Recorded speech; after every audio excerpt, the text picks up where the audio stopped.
There are a lot of people continuing to screech about this. One of them is Adam Kinzinger. And this was a surreal clip. Adam Kinzinger was on the January 6th committee where they literally selectively clipped out bits and pieces of the January 6th riot, and they used it for their own narratives for political purposes for years. This is what he had to say. How do we get that bigger and bigger dopamine hit? And you see what Tucker Carlson does. He takes I could take footage from World War II and find like a little piece of that and convince somebody it's the moon landing because you can find anything. I thought about, look at like Vietnam. You know, there's plenty of footage of Marines and soldiers at their bases, hanging out in Saigon, in off time. I mean, you can take video of anybody in the course of a day when something is not happening. And then if you can't say that the Vietnam War wasn't violent and people weren't getting killed, I mean, it's ridiculous. These people are nuts. Do they realize they're talking about themselves? That's what they did. They took an entire event that was mostly peaceful. We ran the numbers on yesterday's show. If you missed that one, go find the real J6 numbers. They're not even real. It's 950 defendants. Less than 300 of those defendants were of a violent variety. Less than 100 were of a, quote, serious violent variety involving weapons. And we know that many of the weapons were flagpoles and water bottles.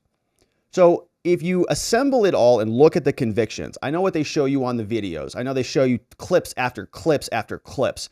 Look at the numbers, their own numbers. It's been 2 years, less than 1,000 defendants as of 2023 January. 950 defendants. That's nothing, literally nothing for the entire DOJ and the FBI to investigate. So what did they do? They took from a pool of, how many people were there? Conservatively, 100,000 people. They got 99 violent crimes out of 100,000 people who were there.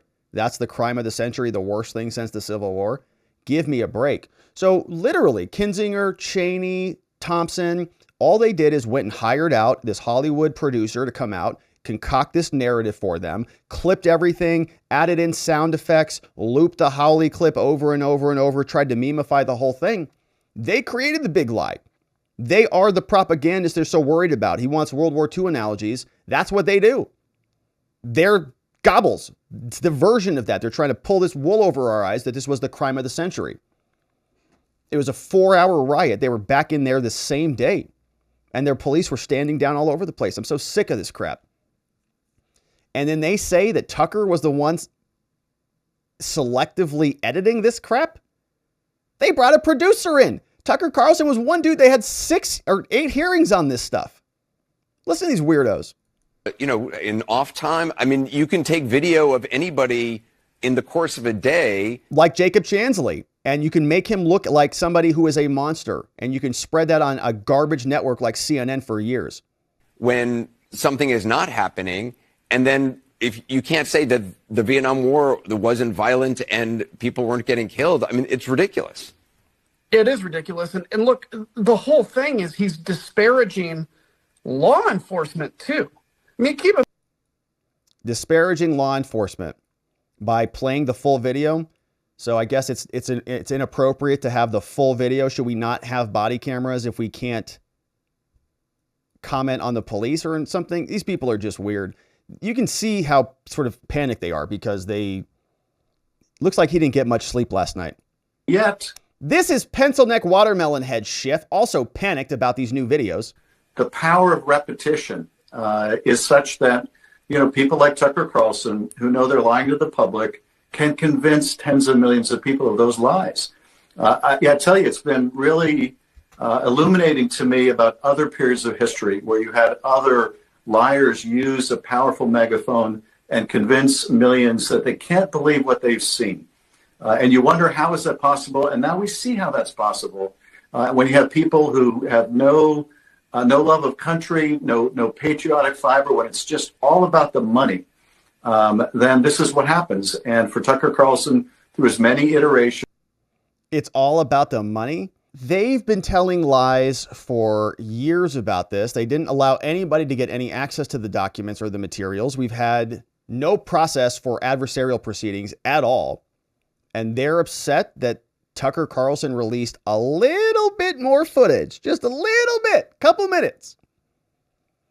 And this is the end of American democracy. Now, it is pretty shocking that we don't hear more from other people in the media about this. I think this should be one of the biggest stories in the nation, because this is our entire justice system. This is a giant lie that has been used to weaponize and marginalize Republicans, conservatives, everybody in between, anybody who is not involved with the narrative.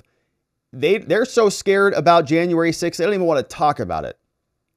That's how petrified they are of being associated with it. This is Tucker Carlson with Glen Beck. They're talking about other support in the media, and it turns out Tucker doesn't have any. All the tapes. Did Fox News, the news department, can they have access to that? Would they get access to that? Do you think? I mean, what do we do with these tapes now? Because now it's your word against. That's a good question. We work independently. We work for the same company you've worked here, but they really are in different silos. I can say that no one from any news organization that I'm aware of, and I can't speak for my producers, but that as far as I know, no one ever asked. Can I ask right now? Can I get access to those? But as far as I'm concerned, you can have access to whatever you want. I mean, I personally think that everyone should have access to them. I'll put you in touch with my producer who's been dealing with the speaker's office for sure. I mean, wait a minute. So nobody from the news department, any news department, contacted and said, "Hey, Tucker, what are you seeing? What do you got?" Nobody. Not one working journalist has texted me directly, and everybody in the world, including my UPS delivery guy, has my text. Nobody doesn't have my text. I mean, I should just announce it on your show. Everybody has my text. So I am the easiest person to get in touch with. I've had the same phone since 1995, the same phone number. I never change it. I respond to every text every day. So I am not hard to get in touch with at all. I'm not Colonel Kurtz up the Mekong, okay? I'm just sitting in my backyard. And nobody has reached, and I was in mainstream journalism for 25 years, so I know everybody. Nobody has asked me. And instead, I'm getting all these texts like, "I'm Sarah Ellison from the Washington Post. Is it true that you suck?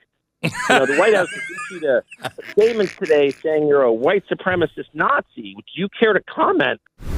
Crazy. So nobody cares about it. They're all just sort of abandoning ship. Now, Tucker's getting a lot of castigation for this, and I think it's entirely without merit. But something interesting just came out, and I want to shout out Rumble for flagging this one for us. Rumble shared this link, and I think this was Dog Digger shared this one over. Turns out McCarthy is saying he is going to push to release all of the clips of this, all of the videos. This is the latest. So exclusive. Speaker McCarthy vows full public release of Capitol January 6 surveillance tapes. This came out today, March 9th, by Matthew Boyle. Told Breitbart News on Wednesday that he intends to fully release the public footage. Tens of thousands of hours of U.S. Capitol surveillance footage. Comments came during a wide-ranging hour-long on-camera interview. "Yeah," McCarthy said. "Are those tapes going to be fully released? Yeah. We just want to make sure we go through them all. It takes time." First thing that Tucker said, too, he didn't want to show any exits to cause any problems. We asked the Capitol Police, were there any concerns? This is what he said. Arguably the biggest story of the year so far, and the media, who are all lined up outside this room right now trying to get a question with you, the establishment media are freaking out about this. Your decision to release the January 6th surveillance tapes here from the Capitol to Tucker Carlson. Can you tell us why you made that decision? What was the thinking behind it? What do you think it showed? Well, this is all about transparency, and it won't just be to Tucker. Like any news organization, different people get exclusives. We watched during the January 6th, CNN would have exclusives all the time. Nice. Nobody complained. CNN actually got to be in the statuary hall for a whole hour for their own show. You've watched that January 6th would release only certain tapes. I think it's better for transparency that anyone can make their own decision up. And as we walk through these are many more hours of tapes than the January 6th committee told us. It's not 14,000, it's 42,000 hours. We want to make sure for security purposes certain exits aren't shown and others. But you know the most interesting thing, when I sat down, when I had the team talk to the Capitol Police about making sure they had no problems with the exodus showing, they said January 6th never asked them that. They showed the exit of the vice president. They showed the exit from my office. They literally had then Speaker Pelosi's daughter showing the secure location that they take the leadership. That's not the supposed security to be known thing to is just anybody. a red and herring. CNN reported it, and I don't remember the press ever getting upset with that. So what we want to do is make sure we have this out that everybody can see it. As Tucker Carlson rolled out several of these tapes, he made a very compelling case that the January 6th committee lied to the American public. Totally. The Democrat-run committee, which I know you've been very critical of. What do you think? Do you think the January 6th committee lied to the public? Do you think that these tapes show that? Well, I haven't been able to see all the tapes yet, but the one thing I did know, there were certain things the January 6th committee did that I knew was purely political. First, Yes. not letting Republicans on the committee. Yes. Secondly, they made accusations that we knew were not true. They said one Republican congressman gave a tour. Well, the tapes show he did not give a tour. But you know what? One of the Democrats on the January 6th committee did give a tour in the Capitol the day before. We watched different accusations they made. That's why I think transparency answers all that. That's not my job to sit back and say whether they were right or wrong, but my job is to be transparent and people can make their own conclusion. One of the really compelling tapes shows what they call the QAnon shaman or whatever, right? Like the guy who was dressed up in some really fun. All right, so we'll leave it there. I'll invite you to go watch the rest of it over at Breitbart, but some very good stuff. It sounds like it's coming out of there. Full 1 hour. I got to tell you, I'm pretty happy with McCarthy. He's holding his own, and he's taking some of these high ground maneuvers where he's calling for transparency. No, it's not going to be political at all. We want everything out.